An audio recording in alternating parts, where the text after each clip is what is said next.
ನಾಳೆ ವಾದ ಮಂಡನೆ ಆಗುತ್ತೆ. ಶೋಲೆ ಪಿಕ್ಚರಲ್ಲಿ ಗಬ್ಬರ್ ಸಿಂಗ್ ಹೇಳ್ತಾನಲ್ಲ, ಅಬಾಯಗ ಮಜಾ ಖೇಲ್ಕಾ. 15 ಅಂಶಗಳನ್ನಿಟ್ಟಿದ್ದಾರೆ, ರಿಲೀಸ್ ಮಾಡಲೇಬೇಕು ಅಂತೇಳಿ ಸಿ ವಿ ನಾಗೇಶ್. ದರ್ಶನ್ ಫ್ಯಾನ್ಸ್ಗಳಿಗೆ ದರ್ಶನ್ ಅವರು ರಿಲೀಸ್ ಯಾಕೆ ಆಗಬೇಕು ಅಂತ ವಾದ ಮಂಡನೆ ಮಾಡಿದ್ರಲ್ಲ, ಅದನ್ನು ಭಾಳ ಈಸಿಯಾಗಿ ನಿಮಗೆ ಹೇಳ್ತಾ ಹೋಗ್ತೀನಿ, ಕೇಳಿಸ್ಕೊಳ್ಳಿ. ದರ್ಶನ್ ಪರ ಸಿ ವಿ ನಾಗೇಶ್ ಖಡಕ್ ವಾದ ಮಂಡನೆ ಮಾಡ್ತಾರೆ. ಏನು ಅಂತ, ದರ್ಶನ್ ರಿಲೀಸ್ಗೆ 15 ಕಾರಣ ಕೊಡ್ತಾರೆ C V Nagesh. Number 1, June 10ರಂದೇ 3 ಸರೆಂಡರ್ ಆಗಿದ್ರು ಅಲ್ವಾ, ಆದರೆ ಜೂನ್ 12ರವರೆಗೆ ಪೊಲೀಸರು ಮಹಜರು ಯಾಕೆ ಮಾಡಲಿಲ್ಲ? Number 1 law point. 2ನೇ ಪಾಯಿಂಟ್, ಚಾರ್ಜ್ ಶೀಟಲ್ಲಿ ನಟ ದರ್ಶನ್ ಎಲ್ಲೂ ಕೂಡ ಶೂ ಧರಿಸಿದ್ದೆ ಅಂತ ಹೇಳೇ ಇಲ್ಲ. ಮಹಾಜರ್ನಲ್ಲಿ ಚಪ್ಪಲಿ ಧರಿಸಿದ್ರು ಅಂತ ಉಲ್ಲೇಖವಾಗಿದೆ. ಆದರೆ ಪೊಲೀಸರು ದರ್ಶನ್ ಅವರ ಶೂ ರಿಕವರಿ ಮಾಡಿದ್ದಾರೆ. ಹೇಗೆ? ಲಾ ಪಾಯಿಂಟ್ 2. ಲಾ ಪಾಯಿಂಟ್ 3, ದರ್ಶನ್ ಇಂಥದ್ದೇ ಬಣ್ಣದ ಬಟ್ಟೆ ಧರಿಸಿದ್ದೆ ಅಂತ ಎಲ್ಲೂ ಹೇಳಲಿಲ್ಲ. ಆದರೆ ಪೊಲೀಸರು ಅದೇ ಪ್ಯಾಂಟ್ ಅದೇ ಶರ್ಟ್ ಅಂತ ಹೇಗೆ ನಿರ್ಧಾರ ಮಾಡಿದ್ರು? ಲಾ ಪಾಯಿಂಟ್ ನಂಬರ್ 4, ದರ್ಶನ್ ವಿರುದ್ಧ ಯಾವುದೇ ಪ್ರಬಲ ಸಾಕ್ಷಿ ಇಲ್ಲ. ಶೆಡ್ನ ಸೆಕ್ಯೂರಿಟಿ ಗಾರ್ಡ್ ಮಾತ್ರ ಸಾಕ್ಷಿಯಾಗಿದ್ದಾರೆ. ಲಾ ಪಾಯಿಂಟ್ 5, ದರ್ಶನ್ ಸ್ಟೋನಿ ಬುಕ್ನಲ್ಲಿ ಊಟಕ್ಕೆ ಹೋಗಿದ್ರು, ಪೊಲೀಸರು ಮಾತ್ರ ಅಲ್ಲಿ ಪ್ಲ್ಯಾನ್ ಮಾಡೋಕೆ ಸೇರಿದ್ರು ಅಂತ ಹೇಳಿದ್ದಾರೆ.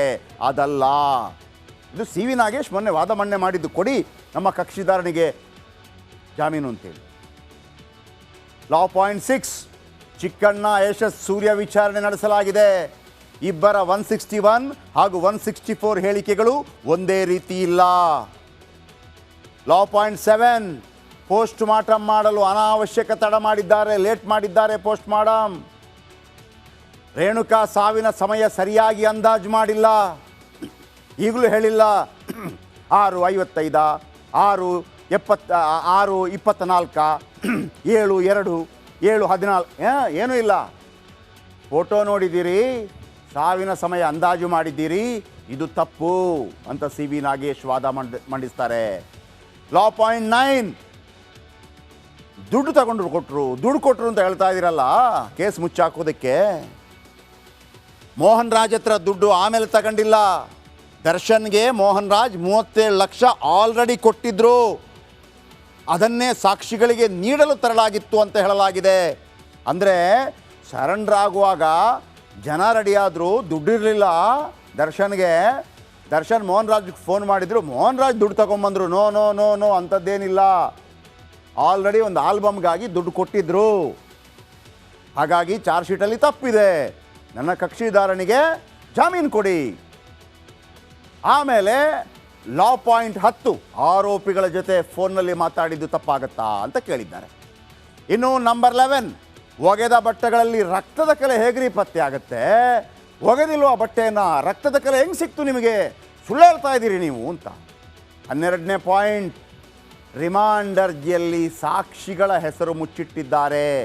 ಯಾರೆಲ್ಲ ಸಾಕ್ಷಿ ಕೊಟ್ಟಿದ್ದಾರೆ ಅನ್ನೋದನ್ನು ನೀವು ರಿಮ್ಯಾಂಡ್ ಲೆಟರಲ್ಲಿ ಮುಚ್ಚಿಟ್ಟಿದ್ದೀರಿ. ಕೋಕಾ, UAPA ಇಂಥ ಕಾಯ್ದೆಗಳು, ಇದು ಏನಂತಾರೆ ದೇಶ ವಿರೋಧಿ ಕಾಯ್ದೆಗಳಿದೆಯಲ್ಲ, ಅದರಲ್ಲಿ ಮಾತ್ರ ಸಾಕ್ಷಿಗಳ ಹೆಸರು ಮುಚ್ಚಿಡ್ತಾರೆ. ಇದರಲ್ಲಿ ಯಾಕೆ ಮುಚ್ಚಿಡಬೇಕಾಗಿತ್ತು? ಪಾಯಿಂಟ್ ನಂಬರ್ 13, ಸಾಕ್ಷಿ ಹೇಳಿಕೆಗಳ ಬಗ್ಗೆ ಕೇಸ್ ಡೈರಿಯಲ್ಲಿ ಉಲ್ಲೇಖ ಮಾಡಿಲ್ಲ. ಪಾಯಿಂಟ್ ನಂಬರ್ 14, PSI ವಿನಯ್ಗೆ ಮೊದಲೇ ಘಟನೆ ಬಗ್ಗೆ ಗೊತ್ತಿತ್ತು. ಇದನ್ನು ಅವತ್ತಿಂದ ಹೇಳ್ತಾ ಇದ್ದೀನಿ. ವಿನಯ್ ಮುನ್ನೆಚ್ಚರಿಕೆ ಕ್ರಮ ಯಾಕೆ ತೆಗೆದುಕೊಂಡಿಲ್ಲ ಪೊಲೀಸ್ ಆಗಿ ಕೂಡ? ಇನ್ನು ಕೂಡ PSI ವಿನಯ್ ಮೊಬೈಲನ್ನು ಯಾಕೆ ಸೀಸ್ ಮಾಡಿಲ್ಲ? ಪಾಯಿಂಟ್ ನಂಬರ್ 15, ಪಟ್ಟಣಗೆರೆ ಶೆಡ್ನಲ್ಲಿ ಮಣ್ಣಲ್ಲಿ ರಕ್ತ ಸಿಕ್ಕಿದೆ, ಶೂವಲ್ಲಿ ರಕ್ತ ಸಿಕ್ಕಿದೆ, ಮಣ್ಣನ್ನು ತಗೊಳ್ಳಲಾಗಿದೆ. ಏನೂ ಇಲ್ಲ, ಸಾದಾ ಸೀದಾ ಮಣ್ಣು ತಗೊಂಡಿದ್ದೀರಿ. ಸಾದಾ ಸೀದಾ ಮಣ್ಣು ತಗೊಂಡ್ರೂ ಕೂಡ FSLಲ್ಲಿ ಮಣ್ಣಿನ ರಕ್ತದ ಅಂಶ ಪತ್ತೆ ಆಗಿದ್ದು ಹೇಗೆ ಅಂತೇಳಿ 15 ಪಾಯಿಂಟ್ಗಳನ್ನು ಸಿ ವಿ ನಾಗೇಶ್ ಹಾಕಿದ್ದಾರೆ.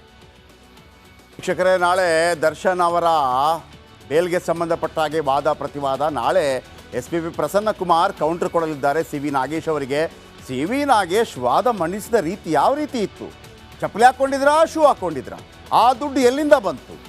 ಆಮೇಲೆ ಕೇಳಿದಂಥ ಪ್ರಶ್ನೆ ಇದೆಯಲ್ಲ, ಹಿಂದಿ ಅವನು ಸಾಕ್ಷಿ ಕೊಟ್ಟನಲ್ವಾ, ಯಾರು ಅಲ್ಲಿ ಸೆಕ್ಯೂರಿಟಿ ಗಾರ್ಡ್ ಹಿಂದಿಯಲ್ಲಿ ಕೊಟ್ಟನ ಕನ್ನಡದಲ್ಲಿ ಕೊಟ್ಟನ 2 ದಿನ ಕಳೆದ ನಂತರ ನೀವು ಯಾಕೆ ಮಹಾಜರು ಮಾಡೋಕ್ಕೆ ಹೋದ್ರಿ? ಈ ಥರ ರುಬ್ಬಿ ಪೊಲೀಸರೇ ಒಮ್ಮೆ ಕಕ್ಕಾಬಿಕ್ಕಿ ಆಗುವಂತೆ, ಎಲ್ಲ ನೋಡ್ತಾ ಇರೋರು ಕಕ್ಕಾಬಿಕ್ಕಿ ಆಗುವಂಥ ರೀತಿಯಲ್ಲಿ ನಾಗೇಶ್ ಅವರು ವಾದವನ್ನು ಮಂಡನೆ ಮಾಡಿದರು. ನಾಗೇಶ್ ಅವರ ವಾದವನ್ನು ನೋಡಿ ದರ್ಶನ್ ಫ್ಯಾನ್ಸ್ ಫುಲ್ ಖುಷಿ, ಬಾಸ್ ಬಂದುಬಿಡ್ತಾರೆ, ಅತ್ಯದ್ಭುತವಾಗಿ ವಾದ ಮಂಡನೆ ಮಾಡ್ತಾ ಇದ್ದಾರೆ ಅಂಥೇಳಿ. ಯಾವಾಗ ವಾದ ಮಂಡನೆ? ಆ ವಾದ ಮಂಡನೆ ಆದ ನಂತರ ಏನೆಲ್ಲ ಪ್ರಶ್ನೆ ಎತ್ತಿದ್ದಾರೆ, 10-15 ಪ್ರಶ್ನೆ ಇದೆ. ಆ ಪ್ರಶ್ನೆಗೆಲ್ಲ SPP ಪ್ರಸನ್ನಕುಮಾರ್ ಇವತ್ತು ನಾಳೆ ಕೌಂಟ್ರ್ ಕೊಡಬೇಕಾಗತ್ತೆ. ಅದರ ಮೇಲೆ ನಿರ್ಧಾರವಾಗತ್ತೆ ಅಲ್ವಾ? ಒಂದು ಕಡೆ CV ನಾಗೇಶ್ ಅದ್ಭುತವಾಗಿ ವಾದ ಮಂಡಿಸಿದರು, ಮತ್ತೊಂದು ಕಡೆ ಅವರು ಪೊಲೀಸರನ್ನ ಯಾವ ರೀತಿ ಟಾರ್ಗೆಟ್ ಮಾಡಿದ್ರು ಅಂತಂದರೆ ನಿಮ್ಮ ಕೆಲಸ ಮಾಡೋಕ್ಕೆ ಬರಲ್ಲ ಅನ್ನೋ ರೀತಿಯಲ್ಲಿ ಹೇಳಿಬಿಟ್ರು. ಎಲ್ರಿಗೂ ಆಶ್ಚರ್ಯ ಆಗ್ಬಿಡ್ತು ಕೆಲವರಿಗೆಲ್ಲ. ಅಯ್ಯಪ್ಪ DCP ಗಿರೀಶ್ ಆಮೇಲೆ ACP ಇವರೆಲ್ಲ ಏನು ಕೆಲಸನೇ ಮಾಡಿಲ್ವಾಗಿದ್ರೆ ಹೇಳಿ. ಸ್ಪೆಷಲ್ ಪಬ್ಲಿಕ್ ಪ್ರಾಸಿಕ್ಯೂಟರ್ ಪ್ರಸನ್ನಕುಮಾರ್ ನಾಳೆ ಇವರೆಲ್ಲ ಎತ್ತಿದ ಪ್ರಶ್ನೆಗೆ ಉತ್ತರ ಕೊಡ್ತಾರಂತೆ. ಹೇಗಿರ್ಬೋದು ನಾಳಿನ ವಾದ, ಅದನ್ನು ನೇರ ಪ್ರಸಾರದಲ್ಲಿ ನಿಮಗೆ ತೋರಿಸ್ತೀವಿ. ಅದಕ್ಕಿಂತ ಮೊದಲು ಈ ರಿಪೋರ್ಟ್ ನೋಡ್ಕೊಂಬನ್ನಿ.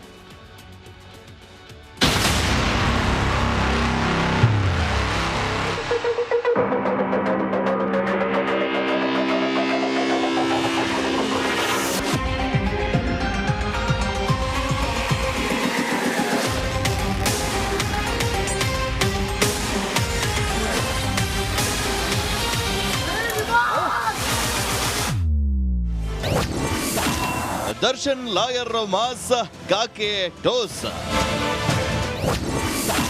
ಶುಭ ಮಂಗಳವಾರವೇ ಕಾಟೇರ ರಿಲೀಸ್.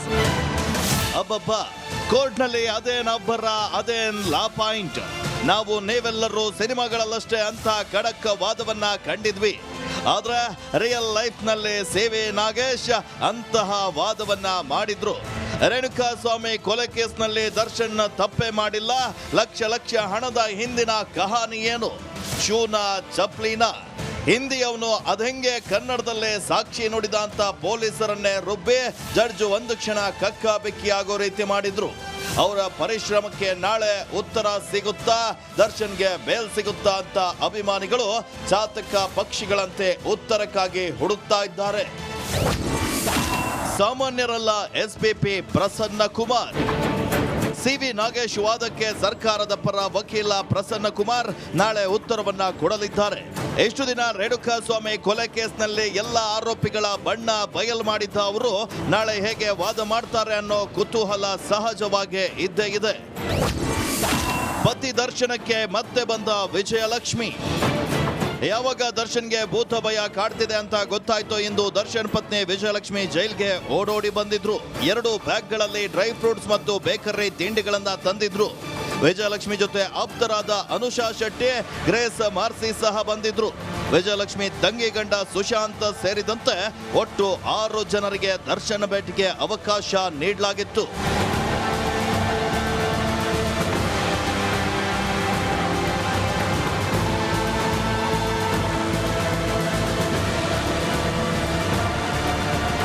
ಚಾರ್ಜ್ ಶೀಟ್ ಸ್ಕೂಟ್ನಿ ಕಾರ್ಯ ಮುಗಿಸಿರುವಂತಹ ಪೊಲೀಸರು ಮತ್ತೊಂದು ಚಾರ್ಜ್ ಶೀಟ್ ಸಲ್ಲಿಸುವ ಸಾಧ್ಯತೆ ಇದೆ.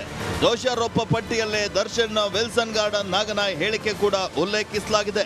ದರ್ಶನ್ ಮಾತನ್ನೇ ಪ್ರಮುಖ ಹೇಳಿಕೆಯಾಗಿ ದಾಖಲನ್ನು ಕೂಡ ಮಾಡಿಕೊಳ್ಳಲಾಗಿದೆ.